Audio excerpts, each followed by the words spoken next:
Señor les bendiga, hermanos, hermanas, amigos que me escuchan. Le doy gracias al Señor por este tiempo que el Señor nos da para poder escuchar su palabra. Y hoy en este día continuar en el estudio del manual del discipulado. Hoy, con la ayuda del Señor, vamos a entrar en la lección número 19 y vamos a hablar de el testimonio, de testificar.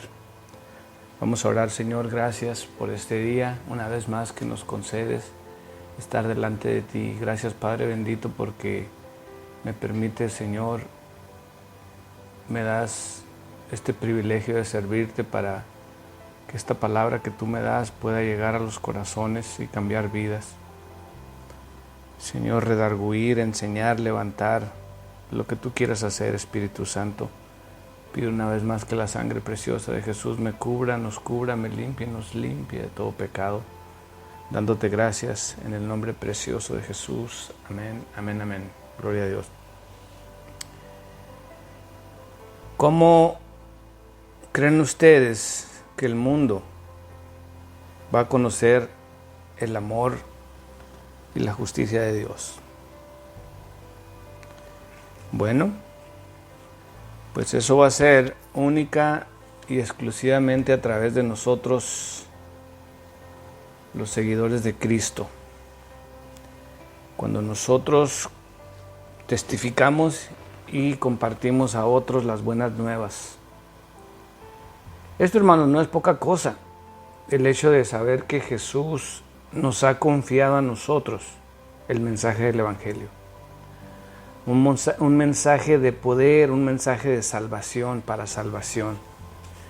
Y vean ustedes lo que dice Hechos 1:8. Dice así la palabra del Señor, en el nombre del Padre, del Hijo y del Espíritu Santo. Pero recibiréis poder cuando haya venido sobre vosotros el Espíritu Santo. Y me seréis testigos en Jerusalén, en toda Judea, en Samaria y hasta lo último de la tierra. Pero recibiréis poder. Wow. Hay personas que batallan con el hecho de testificar. Y es porque tal vez están buscando dentro de ellos mismos algo que ellos tienen y no pueden. Sin embargo, miren lo que dice la Escritura. Lo que el Espíritu hace cuando llega a nosotros. Dice, pero recibiréis poder cuando haya venido sobre vosotros el Espíritu Santo. Entonces el Espíritu Santo nos da el poder. Y luego, en el mismo versículo nos dice poder ¿para qué? Y me seréis testigos. Entonces ahora el Espíritu Santo nos está dando el poder para testificar. Y vean hasta dónde, en Jerusalén, en toda Judea, en Samaria y hasta lo último de la tierra. Cómo el círculo de alcance va subiendo. Y algunos tal vez estén en lo último de la tierra, otros estén en Samaria, otros en Judea. Pero Jerusalén es a tu alrededor, a nuestro alrededor, nuestro círculo donde nos movemos, donde vivimos. Pero lo primero que aprendemos, queridos hermanos y hermanas, es que el Espíritu Santo nos da el poder para testificar. Y yo le alabo y le bendigo al Señor, hermanos, por este privilegio que tenemos, y mi oración es que hay un despertar en nosotros, que ahorita en estos tiempos difíciles que estamos viviendo, el Espíritu Santo nos levante a cada uno de nosotros que estamos escuchando, que somos seguidores de Cristo, que nos levante a testificar, que el Espíritu Santo nos dé las palabras, el poder para hacer todas las cosas, que dejemos a un lado la flojera, parece que nos dejamos envolver tan fácilmente con todo lo que está pasando y se nos olvida nuestro verdadero llamamiento, el llamado a servir, el llamado a testificar. Gloria sea su santo nombre. Bueno, vamos entonces a Juan 4:1 para entrar en Estudio bíblico inductivo. Juan capítulo 4, versículo 1 al 30. Y lo que está narrando la escritura es el encuentro entre Jesús y la mujer samaritana. Y esto nos va a servir a nosotros, hermanos, de modelo para saber cómo transmitir nuestra fe. Dice la palabra así en Juan 4:1 en adelante: cuando pues el Señor entendió que los fariseos habían oído decir, Jesús hace y bautiza más discípulos que Juan, aunque Jesús no bautizaba sino sus discípulos, salió de Judea y se fue otra vez a Galilea, y le era necesario pasar por Samaria. Vino pues a una ciudad de Samaria llamada Sicar, junto a la heredad que Jacob dio a su hijo José, y estaba allí el pozo de Jacob. Entonces Jesús, cansado del camino, se sentó así junto al pozo. Era como la hora sexta. Vino una mujer de Samaria a sacar agua y Jesús le dijo, dame de beber. Bueno, vamos a empezar aquí, hermanos, este estudio. Y Jesús estaba revelando a esta mujer. Pero yo quiero preguntarte a ti, ¿crees tú que en este tiempo, en esta época en que estamos leyendo la Biblia, en Juan 4, ¿tú crees que ya había algún tipo de barreras entre las personas, como las hay hoy en día? Se oye mucho la cuestión racial, últimamente ha cobrado mucho un levantar ahorita la cuestión racial. Que los negros, que los blancos, que los hispanos. Y no me voy a enfrascar en ese dilema. Pero tomando el ejemplo de Jesús, ¿había o no había? Claro que sí. Porque la mujer se sorprende sobremanera en que Jesús, siendo judío, se dirigiera a ella, que era samaritana y que era mujer. Dos cosas. Sin embargo, eso no inmuta al maestro en continuar su plática con esta mujer. Dice el versículo 8, pues sus discípulos habían ido a la ciudad a comprar de comer. La mujer samaritana le dijo, ¿cómo tú, siendo judío, me pides a mí de beber, que soy mujer samaritana? Y luego dice, porque judíos y samaritanos no se trataban entre sí. Si nosotros seguimos a Jesús, entonces Jesús es nuestro ejemplo a seguir. Y vean ustedes cómo Jesús rompe las barreras raciales para acercarse a esta mujer que tenía una necesidad espiritual, porque empezamos leyendo que le era necesario pasar por Samaria. Y vean ustedes este amor de Dios, nuestro Padre, hacia las necesidades de las personas, que le era necesario pasar por Samaria. No dice más que eso la Escritura.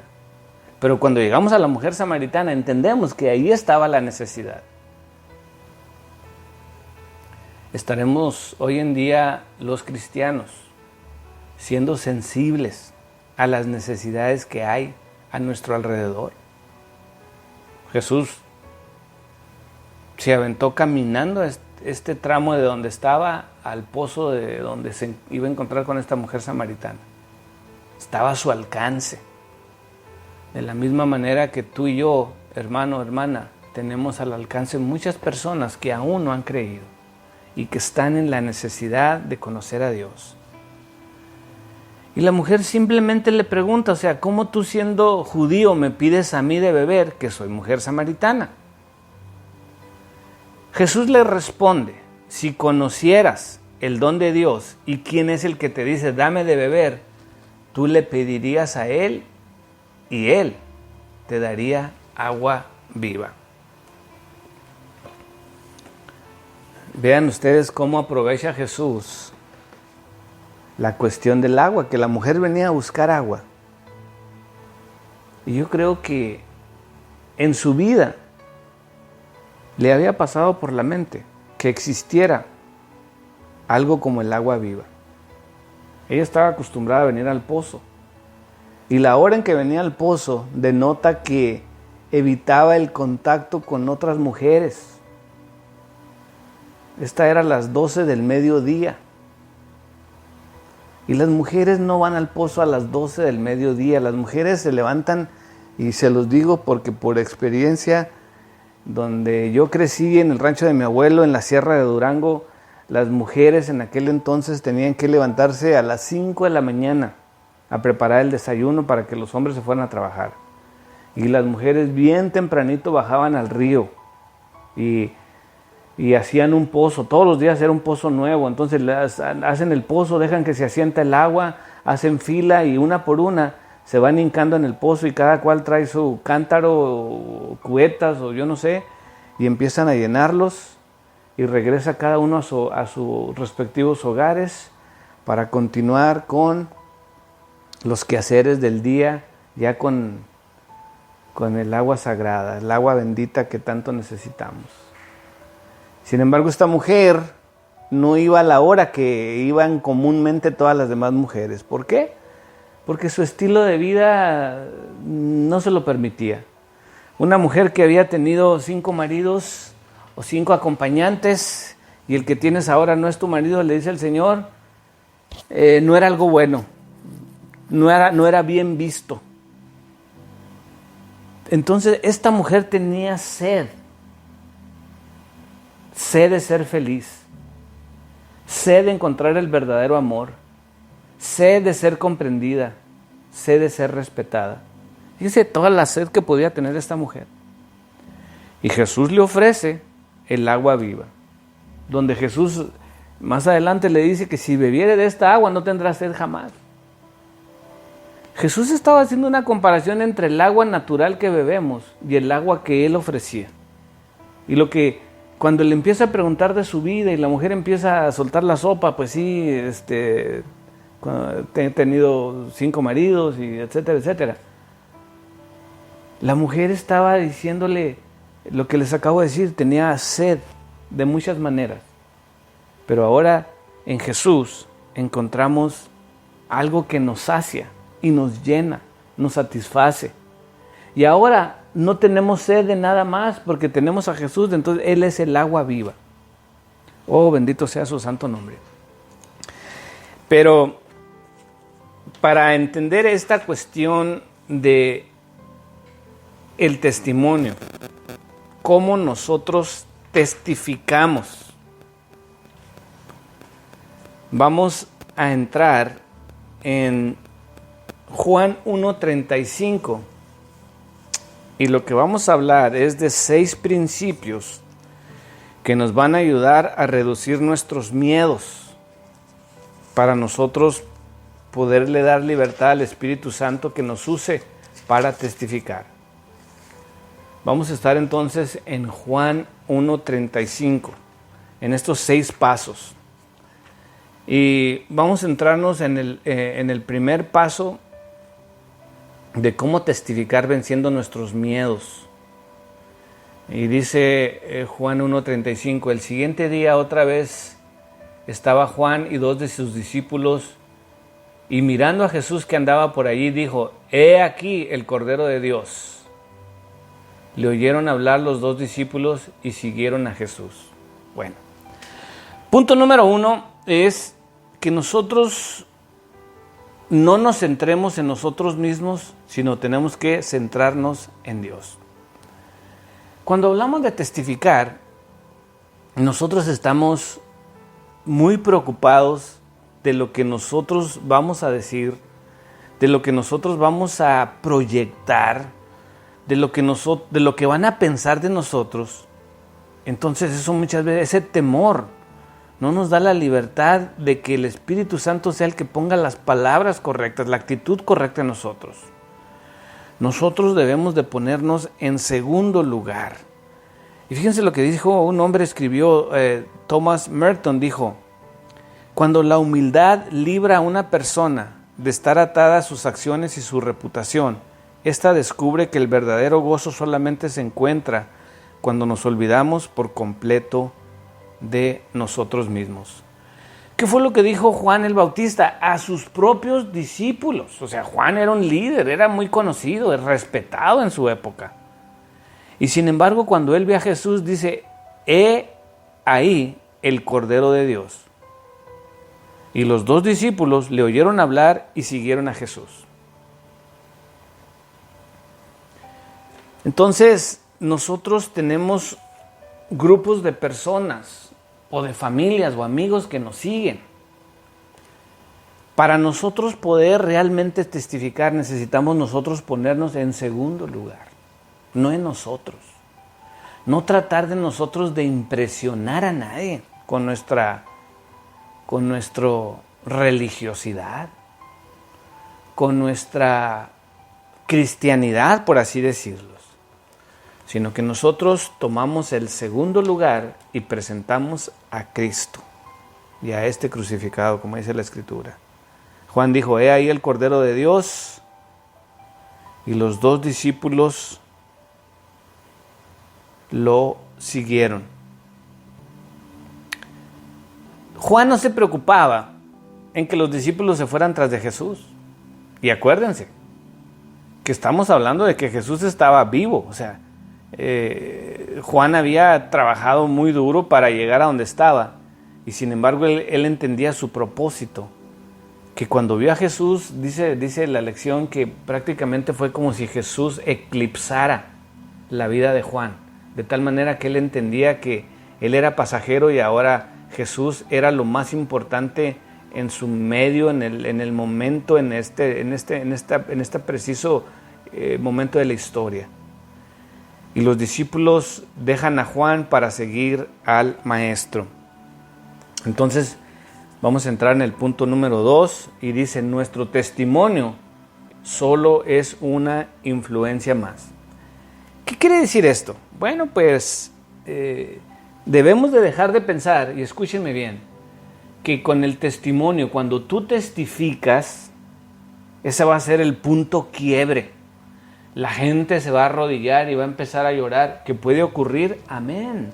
Yo lo creo y lo he visto. Pero algunas veces más solamente estás añadiéndole al proceso de conversión de la persona. Porque nosotros no podemos cambiar a nadie. O sea, es el Espíritu Santo obrando en nosotros y obrando en el que está oyendo. Y alguien lo ponía de esta manera, dice, podemos llegar a la vida de una persona cuando está al principio de ese camino, en el medio o casi al final. Pero es muy probable que nosotros solo seamos 5 de esos 100 puntos del camino. Entonces, el mismo apóstol Pablo, hermanos, escribió en Corintios 3:6, donde dijo Pablo, yo planté, Apolo regó, pero Dios ha dado el crecimiento. Así que ni el que planta ni el que riega es algo, sino Dios que da el crecimiento. Gloria a su santa palabra, a su nombre. Entonces, este punto número 2, hermanos, es que debemos de entender que es un proceso y que Dios es el que está en control de ese proceso. Nosotros solamente somos herramientas que Dios usa. Y tu testimonio, cuando tú testificas, cuando tú das las buenas nuevas, cuando tú le hablas a alguien de lo que Dios está haciendo, ha hecho y seguirá haciendo en tu vida, tú solamente estás testificando. Y eso, está ayudando a la gente a acercarse más al Señor. Pero ten fe en que la persona se va a convertir al Señor, pero no te desanimes si no lo ves que ocurra instantáneamente. Porque no sabemos en qué punto de esa transformación vaya la persona. Nosotros solamente fuimos obedientes al Espíritu Santo en el poder que Él nos da para testificar y dejamos que Dios haga el resto, como decía en 1 Corintios, que el que da el crecimiento es Dios. Uno riega, otro planta, pero el crecimiento lo da el Señor. Oh, aleluya. Punto número 3, hagamos preguntas agudas y escuchemos. Cuando los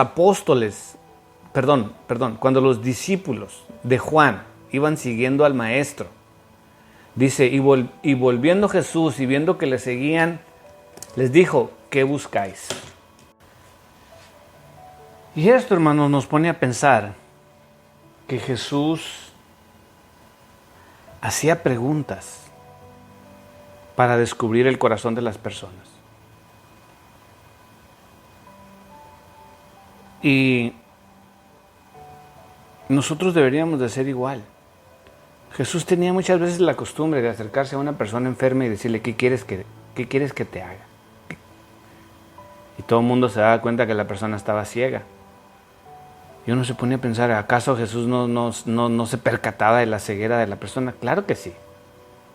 Pero el hecho de que hablen, ellos mismos se dan cuenta de qué es lo que están buscando. Y Jesús los confronta a los dos discípulos de Juan. ¿Qué buscáis? Ellos le dijeron, Rabí, que traducido es maestro, ¿dónde moras? Les dijo, venid y ved. Y esta cuestión de hacer preguntas, hermanos, nosotros no podemos asumir que todas las personas sean iguales o que sea la misma necesidad, aunque todas necesiten a Jesús. Pero el entorno de donde las personas vienen puede ser muy diferente al tuyo, al mío, de la persona. Y el hecho de preguntar y escuchar nos capacita para que ellos entiendan que Dios es un Dios vivo. Ellos, los discípulos, seguidores de Juan el Bautista, ahora siguiendo al Maestro, en la emoción de cuando Juan dice, ahí el Cordero de Dios, ellos inmediatamente dejan a Juan y siguen al Maestro, pero ahora el Maestro, Jesús, les pregunta, ¿qué buscáis? Y nosotros hagamos preguntas a las personas. ¿Qué es lo que andan buscando en la vida? ¿Qué quieren? Y el Espíritu Santo nos va a ayudar para que nosotros seamos esa palabra que necesita escuchar la persona en ese momento. Y me gusta mucho este poema anónimo que venía en este punto. Dice, dice, agua fría, café caliente, que habla de la importancia de escuchar. Dice así, a veces ese vaso de agua fría resulta ser una taza de café caliente. Y lo que se nos pide es que la ofrezcamos y que escuchemos. A veces los cristianos, en nuestro entusiasmo, creemos que lo que se nos pide es que salvemos el mundo, cuando lo que se nos pide es que entremos en él y contemos la historia de Dios a la gente que necesita oír alguna buena noticia. Los activistas afanados olvidan que el simple hecho de escuchar es un acto de compasión. Los discípulos apasionados olvidan que el simple hecho de escuchar es un acto de fidelidad. Los que ofrendan por cumplir olvidan que el simple hecho de escuchar es un acto de mayordomía, dado que los creyentes tenemos la tendencia de afanarnos, apasionarnos y tener sentimientos de culpabilidad. Quizás deberíamos leer de nuevo las instrucciones, sentarnos en torno a una taza de café caliente y escuchar en su nombre. Oh, qué precioso poema. Algunas veces, hermanos, el simple hecho de escuchar a una persona que está derramando su corazón, ya estamos cumpliendo un propósito divino, porque estamos recibiendo toda esa negatividad y pecados que las personas están experimentando. Entonces, punto número 3 dijimos, hagamos preguntas agudas y escuchemos. Punto número 4, retemos a la gente que investigue sobre Jesús. ¿Por qué? Porque somos personas por naturaleza muy religiosos. Venimos de un entorno, y lo digo por experiencia propia, donde nuestros antepasados fueron personas muy religiosas. Y como lo he dicho 1,000,000 de veces, esta va a ser la 1,000,001, es que el cristianismo no es una religión, sino una relación personal con Dios. Entonces, cuando la gente va a conocer al Dios vivo, vamos a retarlos a que investiguen sobre Jesús. ¿Y a qué me refiero? Pues Jesús, cuando le preguntan los discípulos de Juan que dónde moras, Él les dijo, venid y ver. Entonces ellos fueron y vieron dónde se hospedaba el maestro, dónde se estaba quedando, y se quedaron con él aquel día, porque era como la hora 10. Entonces los discípulos de Juan no se contentaron con un encuentro casual con Jesús, sino que querían conocerlo más a profundidad, y querían ver dónde vivía, y se quedaron con él en esa noche. ¡Wow! ¿Y qué quiere decir todo esto? Pues que nosotros debemos de retar a las personas a que indaguen más de Jesús. ¿Y qué quiere decir? Bueno, pues algunas veces anímalos a que lean la Biblia. ¿Tiene una Biblia? No, pues le vamos a regalar una. Mire, le recomiendo que lea esto y esto y esto. Y créemelo, el Espíritu Santo nos va a nosotros dar la capacidad para poderle hablar a la persona y decirle en dónde debe leer, porque el Espíritu Santo sabe que ahí está lo que esa persona necesita. Dice la Biblia que toda la palabra es útil para enseñar, para redarguir. Entonces, que nosotros animemos a las personas a que no se conformen a solamente estar viniendo y escuchar de ti, sino que tengan el interés de buscar y de leer ellos mismos. Y cuando te lo encuentres, dile qué le pareció, cómo se le hizo la lectura, qué piensa de Jesús. Punto número 5, compartamos el gozo. Uno de los que oyeron a Juan y siguieron a Jesús, hermanos, era Andrés, hermano de Simón Pedro. Él sale de ahí y al primero que encuentra es a Simón, su hermano, y le dijo: hemos hallado al Maestro, que traducido quiere decir Cristo. Andrés, hermanos, no podía ocultar el gozo que le producía su descubrimiento y tenía que contarle a su hermano a quien había encontrado. Y de la misma manera, nosotros con el tiempo muchas veces nos hemos enfriado en el gozo del Señor. ¿Te acuerdas cuando tú aceptaste al Señor?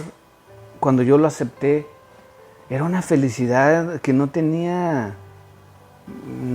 límites. Era algo por dentro que no te lo podía quitar nadie.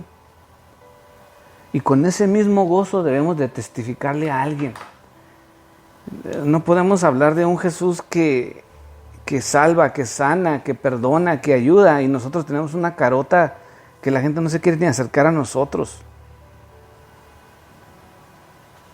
El hermano que escribe este libro dice que alguien le contó de un testimonio que en la universidad conoció a un grupo de 5 jóvenes que tenían un grupito de la universidad donde se juntaban, pero los 5 eran cristianos. Y lo que cuentan esta pareja, no era una persona, era una pareja, Sheldon y David Van Awaken, describe uno de los primeros momentos en el proceso hacia la conversión. Lo que hizo que él y su mujer David consideraran la posibilidad de seguir a Jesús fue la calidad de los cristianos que conocieron en la Universidad de Oxford. Y lo que dice es que ellos tenían una idea de los cristianos, hermanos, que todos los cristianos eran de mente estrecha, pesados, aburridos o arraigados en sus tradiciones estúpidas. Así los describían ellos. En resumidas cuentas, gente con la que no te quieres relacionar. Dicen ellos, pero aquellos amigos nuestros eran inteligentes, ingeniosos, divertidos, considerados y cristianos. No debemos de perder la chispa de la vida, hermanos.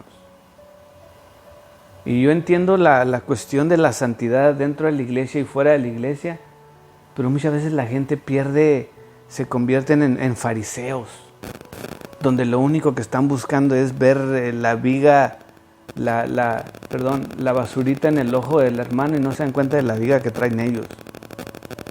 Y perdemos el gozo. Nosotros debemos de compartir el gozo de Jesús. Cuando le hablemos a alguien, que la gente sienta ese gozo que rebosa nuestro corazón, que no lo podemos sostener tanto, de tanto gozo que traemos dentro. Punto número 6. Encontrarán su máximo potencial. ¿Qué quiere decir este punto número 6 de encontrarán su máximo potencial? Cuando Jesús vio a Pedro y lo miró, Jesús le dijo: desde ahora tu nombre será Cefas, que significa roca. Y todos sabemos, si has leído los evangelios, que Jesús no era una roca, Pedro no era una roca en ese momento. Le tardó mucho. Jesús no estaba viendo lo que era Pedro en ese momento, sino lo que iba a llegar a ser en Jesús. Y de la misma manera, tanto tú como yo y como los que se van a convertir, hermanos, muchas veces nosotros no vemos gran cosa, porque no se ve prometedor el asunto. Pero se nos olvida que al Dios que hizo los cielos y la tierra, nada hay imposible para Él. Y Él puede cambiarnos y convertirnos en personas y en potencial, como el apóstol Pedro. Pedro hubiera sido mejor que le hubiera dicho impulsivo, inestable o poco fiable. Pero Jesús no miró lo que veía en su aspecto físico superficial en ese momento, sino que en cuanto lo vio, Jesús estaba viendo su corazón. Y le dijo: tú ya no vas a ser Pedro, sino que vas a ser Cefas, que significa roca. ¿Y qué quiere decir para nosotros esto? Pues bueno, que de la misma manera nosotros podemos confiar en que Dios va a hacer el cambio en la persona. Y que tal vez las personas muchas veces no son fieles, no son estables, no son confiables, pero el Señor puede cambiar a las personas y usarlos para la gloria de su santo nombre. Lo único que nos resta a nosotros, hermanos, es, como dijimos en uno de los puntos, poner nuestro granito de arena para que esas personas sigan creciendo en la fe y eventualmente acepten al Señor. Y esto nos ayuda a que nosotros seamos testigos más eficaces en las manos del Señor. Somos simplemente lodo, tierra, pero Jesús puede hacer una vasija para la gloria de su santo nombre. Señor, en el nombre de Jesús yo oro por mis hermanos oyentes. Espíritu Santo, que tú despiertes esa comezón, Señor, de hablar, ese deseo de testificar, según tu palabra, pero recibiréis poder. Tú nos das el poder, nos capacitas para testificar. Y yo oro, mi Señor, que a través de este mensaje tú levantes, yo rompo cadenas, todo lo que esté estorbando, Señor, en el nombre de Jesús. Oh, Señor, bendito seas, gracias. Amén, amén y amén.